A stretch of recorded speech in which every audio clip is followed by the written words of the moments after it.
रोटी का स्नैक्स। जबलपुर नाम के गांव में राठौड़ और गुरु नाम के दो भाई रहते थे। उन दोनों का शादी होने के बाद कभी भी एक दूसरे से एक को जमता नहीं था। उनका माँ पिता नहीं होने के वजह से उन दोनों को कोई कुछ कहने वाले ही नहीं थे। वे दोनों होटल चलाकर उसमें रोटी, चिकन, फिश, पनीर ऐसे कई तरीके के आइटम्स बेचते थे। एक दिन होटल में राठौड़ से गुरु, छी, आज सुबह उठ के किस एड़े का मुंह देखा है, रोटी जल गया है, कहा। तब राठौड़, अरे ओए, तुम्हारे ही जलने वाला मुंह है, आईने में तुम खुद का मुंह देखा होगा। गुरु, अरे मेरा नहीं है, तुम्हारा ही जलने वाला मछली का मुंह है, तुम्हारा दरिंदर का मुंह ही देखा था, दरिंदर कहीं का, कहा। तभी उनके होटल में उनके दोस्त दीपक आया।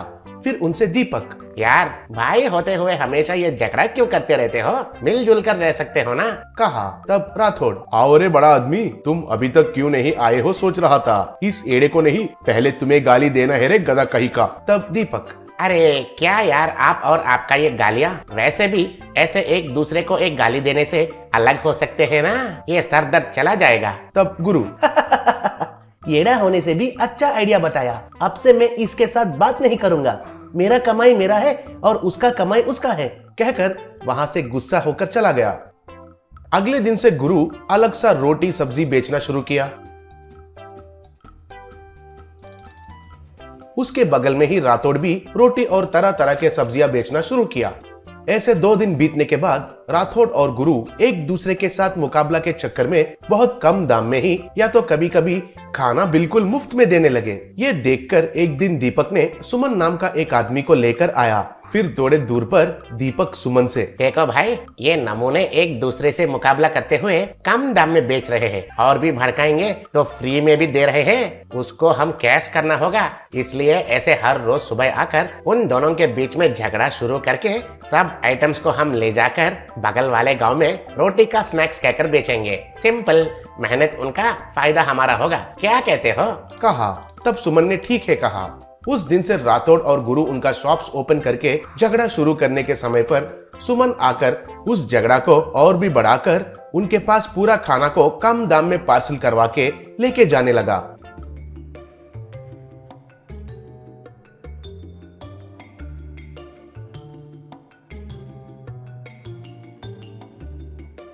बाद में दीपक उस खाना को ले जाकर बगल वाले गांव में एक शॉप में रोटी का स्नैक्स तैयार करके लोगों को ज्यादा दाम में बेचने लगे। गांव के लोग भी दीपक के पास स्नैक्स खरीदने लगे।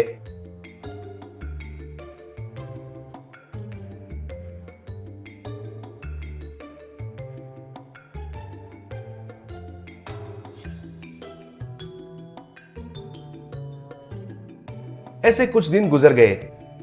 गुरु और राठौड़ जितना भी मेहनत करने से भी उनके पास 1 रुपए भी नहीं बचता था। एक दिन राठौड़ का मामा पटवारी गांव से उनके पास आया और उन दोनों का अलग सा होटल्स देखकर बहुत दुखी हुआ। एक दिन लोग आने से पहले सुमन उधर आकर उन दोनों के बीच में झगड़ा शुरू करके कम दाम में ही सारे आइटम्स को खरीद कर लेते जाते हुए पटवारी ने देखा। बाद में पटवारी सुमन का पीछा किया।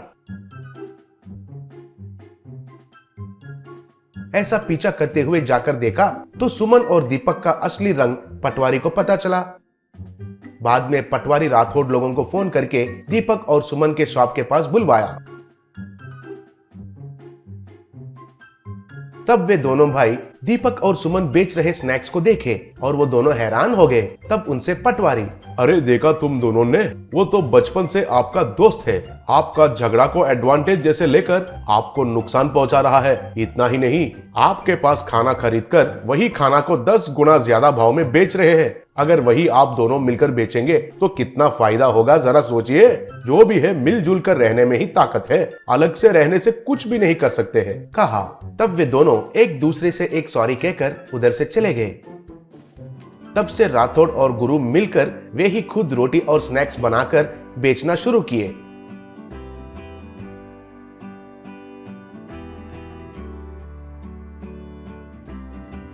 ये देखकर पटवारी बहुत खुश हुआ